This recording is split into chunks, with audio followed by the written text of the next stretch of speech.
In this video, we will be looking at how to divide polynomials using synthetic division. And synthetic division is a faster way to divide.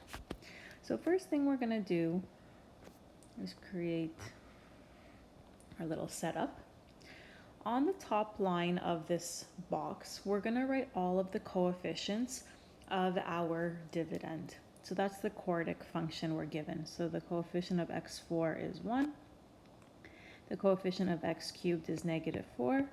The coefficient of x squared is -10. Next, we should have an x term, which we don't.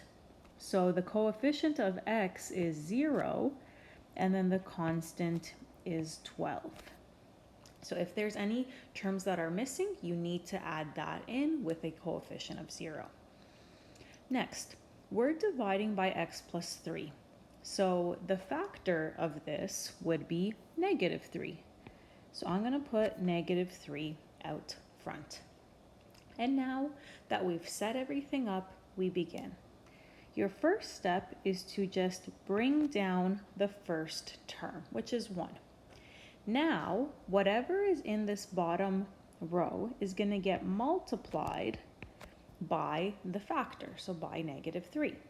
-3 times 1 is -3, and then I show that right here.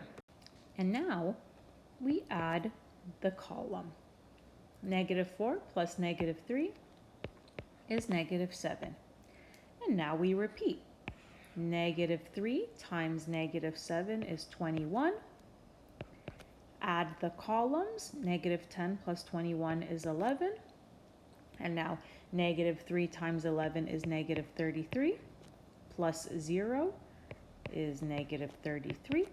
And -3 times -33 is 99.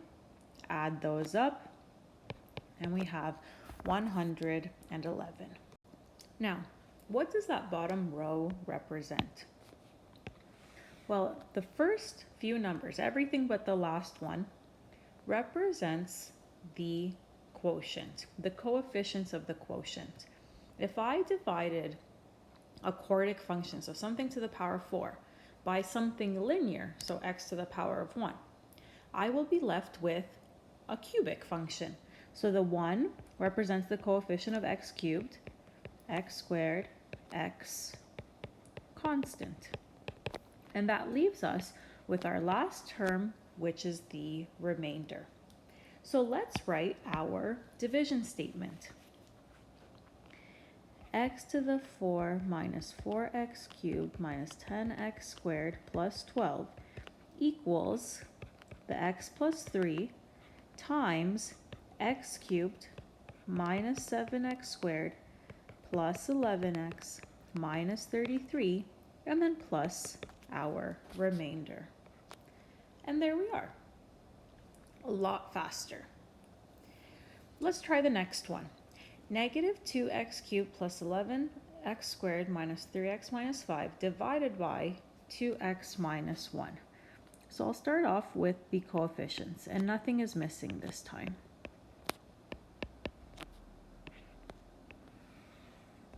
Now, the factor that I put outside my box, because I have a 2x minus 1, the factor is a half. So that's what I'm putting out here. Now that is going to affect our division statement later, and we'll see that in a couple minutes. So first step, bring down the -2. And now a half times -2 is -1. Add those up, and we have 10. 10 times a half is 5. Add up your column, and you have 2. 2 times a half is 1. Add up your last column, you have -4. And that last column is your remainder. And if I'm dividing a cubic by a linear, my quotient will be quadratic, because you're taking a degree of 3, dividing it by a degree of 1, thinking of your exponent rules, it's going to be 1 less. So we have that -2x cubed plus 11x squared minus 3x minus 5 is equal to, now the way we have our division set up, that 1/2 would look like we should write x minus a half. So we're going to write that temporarily, but that's not proper form. And then our coefficients would show negative 2x squared plus 10x plus 2. And then our remainder of 4. Now this here is not proper form. So in order for me to get rid of that 1/2, that denominator of 2 needs to get multiplied by 2. So I need to take 2 away from here so that it can be multiplied in here. So when x minus a half is multiplied by 2, it'd be 2x minus 1. When that trinomial is divided by 2, we're left with negative x squared plus 5x plus 1, and then the remainder. So it's like I took a greatest common factor, or a common factor of 2 from here, so that I can then multiply that common factor into this bracket to make it have its proper form, that ax minus b format. Now, personally, if I am dividing by this type of linear binomial, I would just go on and do long division.